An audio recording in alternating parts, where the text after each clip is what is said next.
Library of Unwritten Lives. They say there are places in this world that cannot be found on any map, places that appear only when your heart is searching for them. And among those places is a library unlike any other. A library where the shelves hold not history, not fiction, but lives. Every book is a story of you, not the life you are living, but the life you could have lived. This is the story of Rayyan, a young man who stumbled into the Library of Unwritten Lives and discovered the courage to change his destiny. He is 25, living in a noisy city. By day, he works a boring desk job, typing numbers he doesn't care about. By night, he stares at a notebook, blank pages, mocking him. Narrator: Rayyan dreamed of being a writer. He imagined books with his name, words that would touch hearts across the world. But every time he picked up his pen, fear whispered, "You are not good enough." His friends told him, "Be practical, Rayyan. Dreams don't pay bills." His parents sighed, "Life is not about passion, it is about survival." And slowly, the boy who once filled journals with stories now stared at emptiness. One late evening, walking home in the rain, he turns into an alley he never noticed before. At the end stands a wooden door glowing faintly. No sign, no lock, just waiting. Sometimes, when a soul reaches its breaking point, doors appear where walls once stood. Rayyan pushes the door open and gasps. Before him stretches an endless library, shelves rising higher than sight, endless corridors glowing with golden light. The air smells of old paper and possibilities.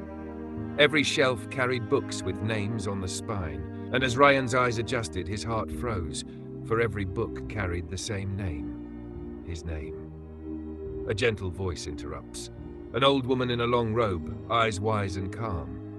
"Welcome, Rayyan, to the Library of Unwritten Lives." Unwritten lives? Every choice you did not make, every dream you left behind, every path you were too afraid to walk is written here. She pulls out a heavy book and hands it to him. Title: Rayyan, the author.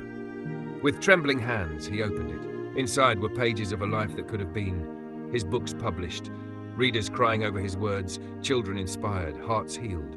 But alongside the triumphs, the book showed the nights of hunger, years of rejection, loneliness, heartbreak. A life not easy, but alive. Rayyan flips another. Rayyan, the traveler. In it, he journeys the world, meeting strangers, telling stories. Another, Rayyan, the forgotten.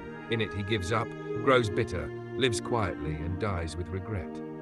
And for the first time, Rayyan realized his life was not one story. It was 1,000 unwritten books. And every day, with every choice, he was deciding which one to leave unfinished. Rayyan's voice cracks. Can I choose one? Can I live the life I see here? The librarian smiles softly. "My child, these shelves do not hold your destiny. They hold your possibilities. When you leave this place, the ink of your true life is still wet. But the question is, will you pick up the pen?" Suddenly, the lights dim. The shelves begin to vanish, as if the library is dissolving. Rayyan cries out, "Wait, don't close it, I'm not ready." The librarian's voice echoes, "You are ready, you always were. Remember, the book is blank until you dare to write." And then, silence. Rayyan finds himself back in the rain-soaked alley. The door is gone, only darkness remains. Rayyan stumbled back into his small apartment. The city outside was still loud, uncaring. On the desk, his notebook still lay open, blank. But this time, when he looked at the empty page, he no longer saw emptiness. He saw a library, shelves upon shelves, waiting. Fear whispered again, "You are not good enough." But deeper, another voice spoke, "The story is yours. Write it." With shaking hands, Rayyan picked up his pen, and for the first time in years, words began to flow. Most people live surrounded by unwritten books, stories of love they never confessed, dreams they never chased, lives they never lived. But a few, a brave few, pick up the pen and write. So tell me, what will your story be?